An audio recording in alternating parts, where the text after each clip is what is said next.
oportunidade, fazemos a leitura da exposição, né? Violência em Cores, que foi idealizada aqui pela Maria Elise, né? Eu agradeço a presença de cada um de vocês que se dispuseram a comparecer aqui nessa data, deixaram os afazeres e vieram aqui nos prestigiar. Gostaria de cumprimentar cada um que está aqui nesta mesa, o Dr. Rutinaldo, né, representando aqui a OAB, o Tony, do Departamento de Cultura, Maria Elise, que está aqui à frente dessa curadoria da exposição, o Dr. Jamil, meu amigo, colega da juíza da segunda vara. Cumprimento a todas as presentes, funcionários daqui que estão nos prestigiando, né? E quando a Maria Elise, ela me visitou aqui no meu gabinete, assim como das outras oportunidades, ela sempre com essa visão de tentar trazer um olhar diferenciado sobre essa questão do preconceito, da questão do negro, sobre essa visão que é tão trazida à baila, né? E ela veio desta vez, o ano passado, nós começamos com a exposição do Carnaval. Dos Invisibilizados, verdade. Ela veio e trouxe uma exposição diferenciada, mostrando personalidades, até então alguns conhecidos, outros desconhecidos, que eram pessoas negras, né? E quanto elas contribuíram para a nossa sociedade atual, né? Invisibilizados que vieram à luz, né? Que vieram a demonstrar a importância deles. No início do ano nós tivemos a exposição do Carnaval, aí sim, mostrando as marchinhas, como a influência negra trouxe, tão relevante para o nosso Carnaval, né? Essa festa que é comemorada todos os anos e tem tanta importância, não só nacional, como fora do país, ela é muito conhecida, muitos estrangeiros vêm para cá. E agora, até a Maria Elise falou assim, não, deixa eu reservar a doutora Ellen um espaço aqui para a consciência de Semana da Consciência Negra, então, com certeza. E tem sido uma preocupação minha de trazer, de abrir esse espaço aqui no fórum, né? Eu acho que não só um local de litígio, um local onde a gente decide e põe as decisões sim, mas também trazer esse outro olhar, né? Eu acho que é importante abrir um campo de reflexão, que a arte nada mais é do que uma forma de manifestação, né? Quer seja na arte da pintura, da escultura, quer seja na arte literária, é uma forma de se expor, de trazer ideias, né? E a Maria Elise veio me trazer essa proposta dessa violência em cores, demonstrando como a população negra tem sofre de desigualdades sociais, raciais e preconceito, né? Até vivenciamos agora no final de semana questão de preconceito racial nos estádios de futebol, tanto aqui no Brasil como fora. Então, assim, é uma situação que nós não podemos achar que isso está superado, né? Mas é uma situação muito evidente, está muito latente ainda na nossa sociedade. O Brasil, ele sempre foi, nós temos um pouco mais de 500 anos de descobrimento aqui e praticamente 350 anos foi de escravidão. Então, muito mais, quase a totalidade da nossa existência do nosso país, ela foi voltada para a escravidão. Então, isso é muito sério, a questão do preconceito, do racismo, dessa diferença de classes, da diferença racial, ela está muito impregnada ainda, né? E eu acho que a solução que nós temos, uma das formas é somente pela educação, trazer a discussão, falar para o jovem, para a criança, e bater nessa tecla, né? Da igualdade entre os seres. Da igualdade, nós somos seres humanos sem diferença, né? Então, eu acho isso importante, trazer isso para o fórum, mostrar que ainda hoje o negro, ele sofre aceitação sim, né? E nós temos que levantar essa bandeira para mudar, né? E eu até trouxe uma citação de Nelson Mandela. Ele foi primeiro presidente da África do Sul. Ele ficou praticamente 28, quase 30 anos preso, né? E sendo torturado e sofrendo das mais mazelas possíveis da vida. E muitas vezes em prisões que eram menores que a própria altura dele, e saía dali para ser torturado, interrogado. Mas quando ele saiu de lá, ele saiu para ser presidente, né? O primeiro presidente negro ali na África. Eu achei importante essa citação que ele traz, é muito relevante. Ele fala assim: ninguém nasce odiando outra pessoa pela cor da sua pele, nem pelo seu passado ou pela sua religião. As pessoas aprendem a odiar. E se elas podem aprender a odiar, também podem ser ensinadas a amar, pois o amor chega mais naturalmente ao coração humano do que o seu oposto. Então, acho que exatamente é isso. Ninguém nasce odiando, ninguém nasce preconceituoso, ninguém nasce com racismo.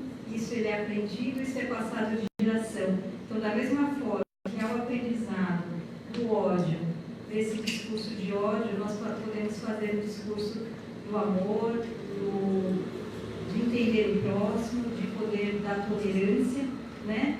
E isso pode ser, deve ser ensinado aos nossos filhos, aos alunos, aos nossos familiares. Eu acho que isso que é importante, estarmos aqui discutindo essa situação. Então, eu passo a palavra aqui para a Marilise, explicar um pouquinho o que vem a ser essa exposição de violência em cores.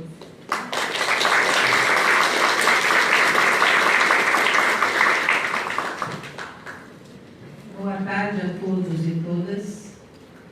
Em primeiro lugar, não poderia deixar de agradecer a doutora Ellen por abrir este espaço tão necessário na nossa sociedade para discutir temas que são invisibilizados. Em segundo lugar, gostaria de apontar que esta mesa é devedora do povo negro, porque todos nós somos brancos.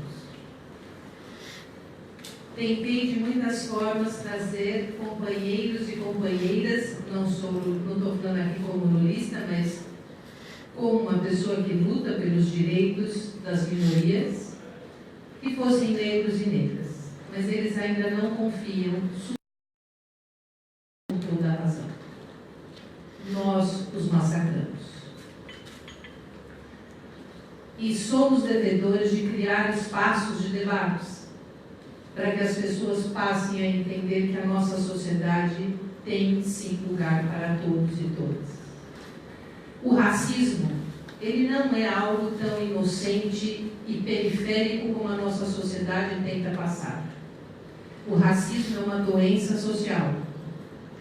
E esta doença social precisa de tratamento. Este tratamento chama-se conscientização. Enquanto nós, os brancos, que temos a voz nas diferentes instituições, não começarmos a tratar dessa doença social, nós teremos negros e negras fazendo o quíntuplo de esforço para mostrar que somos doentes. Difícil ouvir isso, talvez, né? Mas a nossa sociedade heteronormativa, onde homem branco se encontra na escala principal, porque quem determina os valores da nossa sociedade são homens, são brancos e de elite. Numa segunda escala virão as mulheres brancas. Numa terceira escala, homens negros. E na quarta e última, mulheres negras. Nossa sociedade trata o sujeito social em diferentes medidas. E essas diferentes medidas nós repercutimos no nosso cotidiano em atividades que muitas vezes, como ouvi hoje aqui no fórum, são naturais. Não são naturais. Muito bem dito pela doutora Hélio, são aprendidas. São aprendidas nos pequenos gestos que nós praticamos em nosso dia a dia. Vocês já observaram como uma mãe de filho branco escova os cabelos de seus filhos? E como uma mãe de filho de cabelos crespos escova o cabelo da sua filha? Porque ele tem que servir?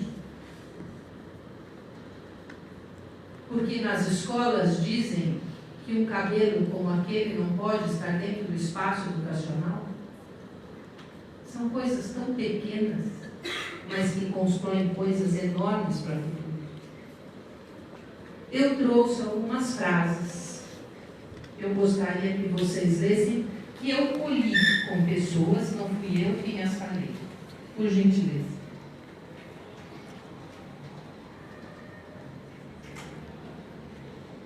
Ah, me esqueci. Primeiro, nosso filme, né? Pode passar. Esse foi o tema da nossa exposição.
Essa foi a nossa chamada, a carne mais barata do mercado é a carne negra, na voz de Elza Soares.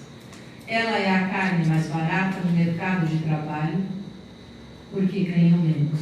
Ela é a carne mais barata dentro dos presídios, porque a negritude é criminalizada. Ela é a carne negra mais barata na educação, porque as periferias não têm direito a uma educação particular. Ela é a carne negra mais barata do mercado, porque nós colocamos e impungimos a essas pessoas um lugar social marginal. Vamos às frases? Eu coloquei uma flor no forno. Por que eu fiz questão disso? Estou plagiando aqui um autor que escreveu Uma Flor na Senzala. Por que uma flor no fórum? Porque hoje nasce uma flor numa discussão dentro do fórum. Um espaço que eu não sou jurista, eu não sou advogada, mas os estudos apontam que nos bancos dos réus sentam mais negros e negras.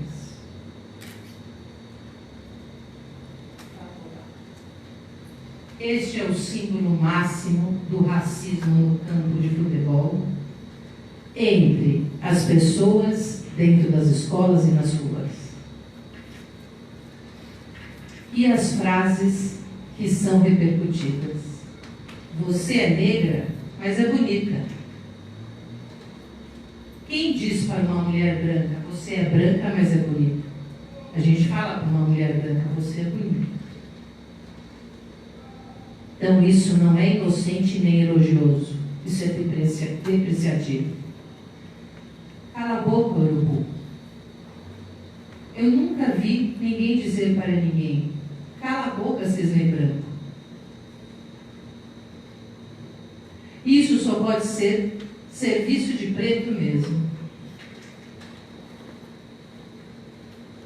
Deixa eu alisar esse cabelo para não ficar que nem pichain de preto.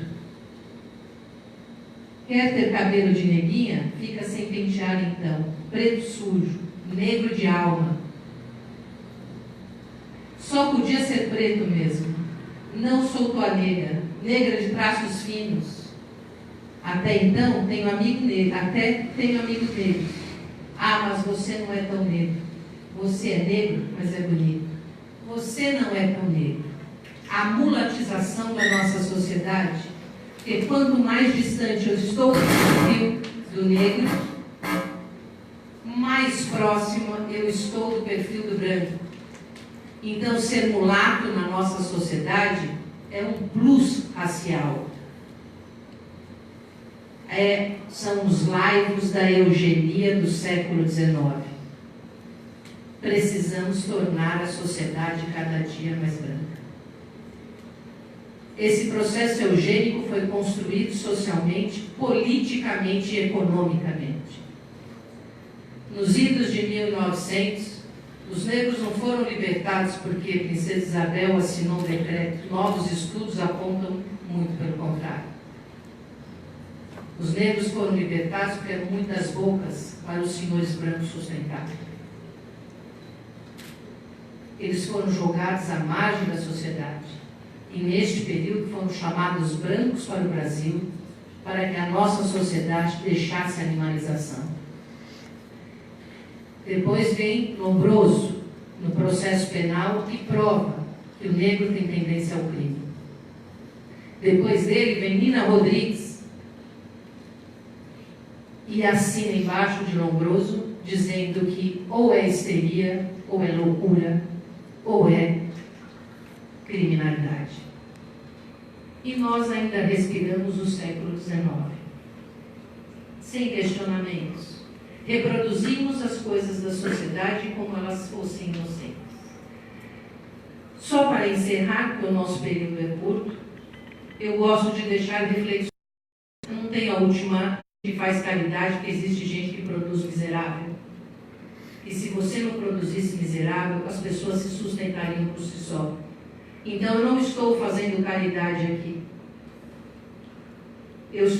Raramente eu pronuncio isso, doutora em ciências da religião, lutar diariamente pelo povo negro. Talvez o Rutinaldo tenha respondido essa questão numa conversa que eu tive com ele mais cedo, que eu me senti lisonjeada.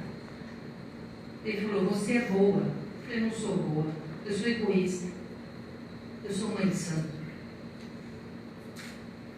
Os meus princípios religiosos nascem desse povo.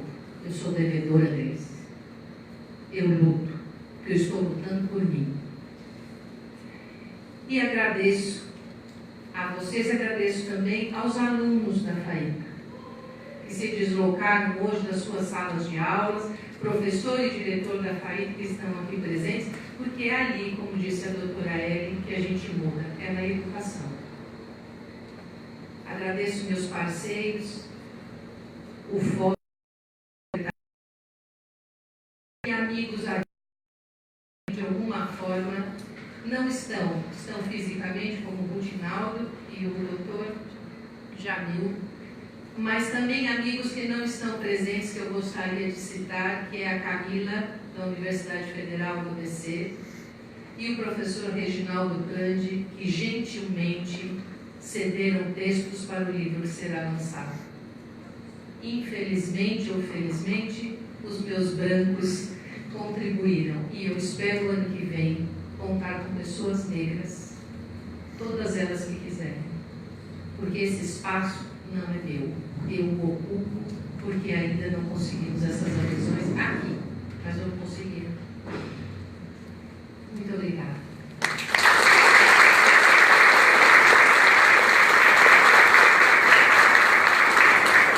Passo a palavra ao secretário de Cultura. Diretor. Boa noite a todos. Eu tive a honra de estar exercendo esse cargo da direção de cultura da cidade agora há mais de um ano, e um dos primeiros projetos que eu tive a honra de participar. Foi, acho que a nossa primeira exposição aqui, né? Os Invisibilizados, que a gente conseguiu unir essas pontas e alguns outros projetos que a gente também desenvolveu em outros espaços da cidade. E eu confesso assim, quando a gente fala de cultura, um tema tão transversal, onde a gente tem que, quando a gente fala de cultura, a gente fala de cultura da saúde, cultura da cidadania, cultura. E uma coisa que eu aprendi, que essa palavra deve ser sempre dita no plural, porque nós temos culturas, nós não temos cultura, são culturas que nós temos que cativar. E principalmente eu aprendi que a minha função como gestor público não é a promoção como promotor da cultura. Não é função da prefeitura fazer a cultura, e sim potencializar a cultura que existe em nosso município e em cada um dos nossos cidadãos da nossa região. Desde a cultura nativa, regional, toda a cultura que nós absorvemos durante os anos de desenvolvimento da nossa cidade. E não é pouca coisa, são muitas coisas. Dentro de toda essa reflexão que eu faço para vocês, como gestor, o que significava para mim, eu tive esse primeiro impacto, que foi o primeiro evento que nós conseguimos, que eu pude contribuir, né? Em participar, entre aspas, estar ao lado. Tive a honra também de participar do primeiro livro, nesse segundo não consegui. E acho extremamente fundamental. A parte disso, eu sou um músico já há 20 anos, dentro do que a arte escolheu para mim. Eu trabalho com reggae, que é um ritmo de origem negra. E dentro de toda a minha vida, desses 20 anos, eu tive a possibilidade de presenciar o quão importante é a conscientização, não só o que a gente tem discutido aqui hoje, talvez uma questão um pouco mais profunda, mas o nosso dia a dia mesmo, através da arte, através da exposição, através da música, através do teatro, através da TV. E quão implícito estão muitos preconceitos que a nossa própria sociedade brasileira, tão considerada diversa, na diversidade, estavam ocultos. E que cada ano que passa nós temos descoberto quão falho somos nós ainda culturalmente no nosso país. Quanto nós desvalorizamos as manifestações realmente genuínas do nosso país. Hoje, especificamente falando da Semana da Consciência Negra, eu tenho muito orgulho, mais uma vez, de poder estar aqui, de presenciar mais um trabalho magnífico desenvolvido pela Maria Elise. Nós também preparamos uma semana bastante intensa a partir da semana que vem, com uma programação para a Semana da Consciência Negra, inclusive uma outra exposição chamada África em Nós, em parceria com o governo do Estado, que também vai ficar em exposição na nossa Pinacoteca, e também vai para a Praça Pública também essa exposição. E reitero as palavras tanto da doutora Ellen quanto da Maria Elise, da importância de eventos como esse, de semanas como essa, e de outros eventos, em que a gente possa cada vez mais iluminar essas manifestações e tentar vencer esses preconceitos que são tão implícitos na nossa sociedade. E como a gente falou, às vezes isso tem que ser provocativo, eu deixo uma frase também do Yuka, que também foi compositor dessa música, que ele diz que paz sem voz não é paz, é medo. Então nós precisamos dar voz, nós precisamos sim provocar essas discussões. Muito obrigado.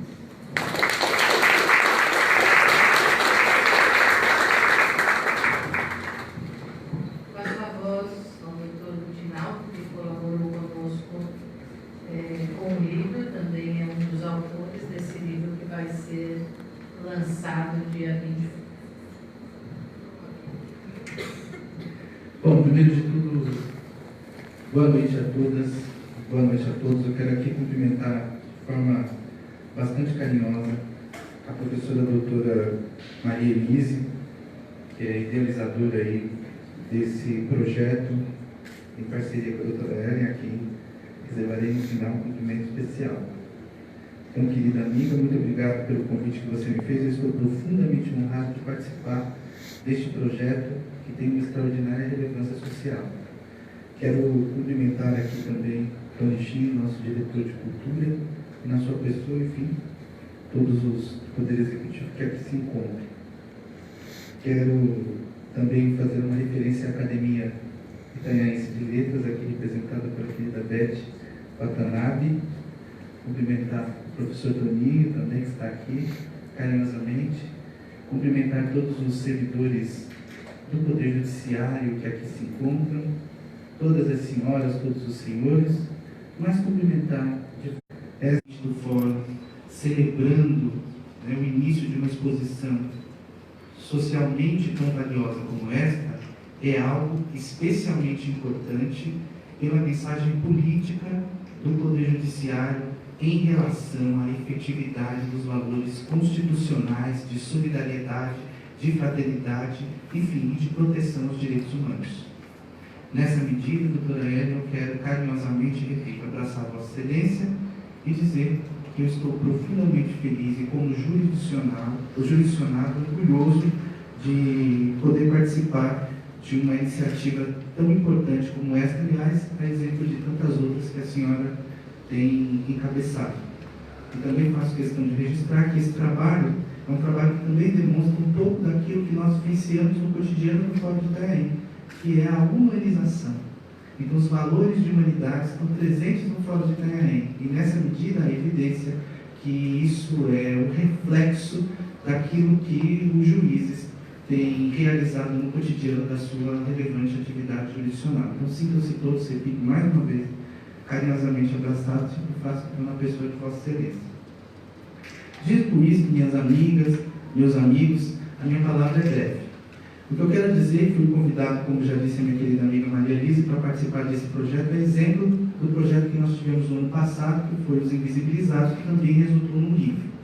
Neste ano, eu fui convidado para fazer uma participação analisando a questão do preconceito estrutural a partir da análise da legislação do Brasil ao longo do tempo até os dias atuais. E por que isso?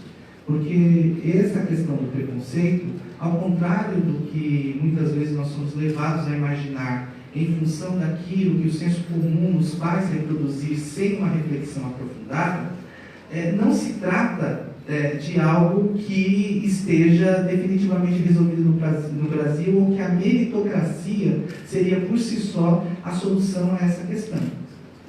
Eu já inclusive escrevi isso no artigo do livro passado. A meritocracia ela seria alguma coisa para ser colocada como argumento fundamental da impossibilidade da implementação de políticas afirmativas em relação à igualdade racial, se as oportunidades fossem iguais para todos. E é isso que a gente vem discutindo ao longo do tempo. E por que eu estou falando isso a vocês? Porque muitas vezes nós não nos damos conta de como a legislação, inclusive, contribui para a formação de um preconceito que é, repito, estrutural. Estrutural em que medida? Vejam que, como já foi colocado aqui pela Maria Elisa, há uma dívida muito grande em relação às populações negras. Porque desde primeiro que a abolição da escravatura, se nós formos fazer uma análise mais aprofundada sobre essa questão, nós vamos ver que a abolição aconteceu dentro de um processo que já vinha em função de interesse que foi construído a partir de interesse econômico de grupos privilegiados. Então não se tratou simplesmente do reconhecimento de que aquilo que se praticava em relação aos negros era algo que estava ao contrário, estava de encontro àquilo que seriam os valores de humanidade, mas porque essa reflexão nem havia nessa medida naquela época. O que aconteceu foi que essa abolição da escravatura acontece em função de interesses econômicos, como eu disse, de grupos bastante setorizados da população brasileira da época, e nessa medida, veja, com a abolição, nós tivemos um contingente extraordinário de pessoas que da noite para o dia simplesmente foram colocados, aí, digamos, para fora das senzalas, né? O Brasil começou no processo de trazer, inclusive, mão de obra de fora, principalmente da Europa, incentivando que viessem europeus para cá, mas num outro contexto, já com doação de terras, e os negros, inclusive, tinham grande dificuldade com uma série de coisas, porque a legislação não lhes era favorável. E uma coisa interessante, que é a questão da vadiagem, depois, quer dizer, no primeiro momento, eles eram objeto de direito, ou seja, não eram pessoas destinatárias do direito, mas sim objeto de eram coisas. Basicamente isso. Com a abolição da escravatura, esse contingente de pessoas foi simplesmente lançado para fora das senzalas, não tinham emprego, não tinham, na verdade, porque eram impossibilitados, inclusive, de estudar, porque havia legislação que inviabilizava a participação de escravos e também de pessoas que não tinham sido vacinadas, etc. E havia um grande problema com relação a isso no que se refere às populações negras. E fora isso, também tinha dificuldade no que se refere à aquisição de terra, porque mesmo aqueles que eram afiliados não adquiriam terra dessa forma. Então havia um problema muito grave do ponto de vista estrutural. E aí, depois de tudo isso, essas pessoas foram lançadas e aí foram tidos, na verdade, como vadios, e aí o crime de vadiagem vem a partir desse contexto. Porque, na verdade, o crime de vadiagem já é concebido a partir desse processo, quer dizer, no pós-abolição da escravatura, em função daquele contingente de pessoas que, na verdade, eram supostamente indolentes e que não queriam realizar nada, que não serviam para mais nada. E dentro disso, quer dizer, na história do Brasil, a primeira lei, até anotei aqui, a primeira lei que nós tivemos para tratar efetivamente dessa questão é de 1951. Mesmo a questão da religiosidade que nós falamos, a Constituição de 1824 ela estabelecia a religião católica e permitia até que as pessoas tivessem outro tipo de religião, mas não podiam, na verdade, ter templo e tinham que ser, professar a sua fé de maneira reservada. Então, quer dizer, ao longo do tempo, nós vamos analisar que a legislação no Brasil ela não é uma legislação que favoreça, por assim dizer, esses valores de igualdade. A Constituição de 88 ela foi muito importante nesse processo, porque inclusive ela estabeleceu a questão do crime de racismo. Mas nós podemos observar que isso é uma coisa que nós ainda estamos construindo, nós estamos num processo de construção do que é isso, porque, embora alguns digam que nós já evoluímos muito, alguns critiquem essa questão das cotas, que é um outro problema, mas a verdade é que ainda hoje o Brasil tem necessidade dessas cotas, ainda hoje o Brasil tem uma dívida em relação a essas populações que historicamente, na verdade, vem sendo vitimadas dentro desse processo de preconceito estrutural. Então, nessa medida, eu estou profundamente feliz pelo fato de participar desse projeto, porque eu acho que mais do que nunca essa discussão é uma discussão porque, como disseram os que me antecederam, não há outra possibilidade de nós mudarmos esse estado de coisa se não for através de um processo de educação, de conscientização, e isso é o que nós estamos fazendo aqui. E, portanto, a mensagem que o Poder Judiciário passa, no sentido de abrir esse espaço a esse tipo de discussão, de reflexão, é muito importante. Eu tenho certeza que vai convidar muitos de nós a refletir, mais que isso, né, a ser um ator, né, ativo no processo de transformação das consciências. Até porque a Constituição do Brasil, como eu disse, ela é bastante pródiga no que se refere a direitos e garantias fundamentais, estabelece a igualdade como princípio fundamental da nossa República, mas, independente daquilo que está formalmente estabelecido na Constituição, cabe a cada um de nós materializar no cotidiano da vida esses valores fundamentais de humanidade. Então, nessa medida, agradeço mais uma vez, um abraço muito carinhoso a todos vocês e sucesso aí nessa exposição, que ela consiga aí alcançar o maior número de pessoas possível. Muito obrigado.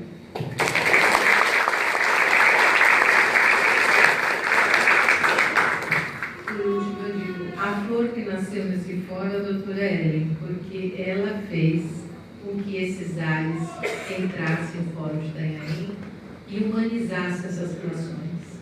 Eu falei, no fórum é um lugar de diálogo, porque dentro do fórum eu tenho o direito de me manifestar, mesmo que seja de forma, né, restrita pela lei, mas ela deu a oportunidade de outras vozes.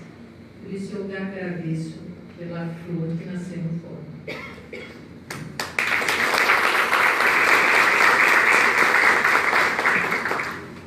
Eu só tenho que agradecer pelas palavras que foram referidas a mim, e acho que foram muito explicativas e foram esclarecedoras, né? Eu acho que começa essa questão que o Dr. Reginaldo mencionou. É importante trazer a discussão, é importante trazer, né, que possamos refletir e que possamos replicar isso em nossas casas, na nossa comunidade, na nossa sociedade. E eu tenho só que agradecer a presença de cada um de vocês, tá? Eu, principalmente aqui, também fazer uma menção aqui o nosso diretor da FAITA, né, que está aqui conosco, os alunos que vieram também, e cada um dos senhores e senhoras que se fizeram presentes. E só mais uma vez reforçar a nossa posição para ficar aqui até o dia 29. Se vocês puderem divulgar, né, eu acho que os senhores são seres multiplicadores, que vão replicar o conhecimento, as experiências de vocês, né? Eu acho que tudo para que haja mudança só depende de cada um de nós. Né? E nós temos que acreditar nisso. Né? Por mais que o que eu vou fazer é pouco, não. Tudo aquilo que nós fazemos ele é significativo e tem uma importância. Né? E eu só tenho que agradecer a cada um de vocês, deixar o meu muito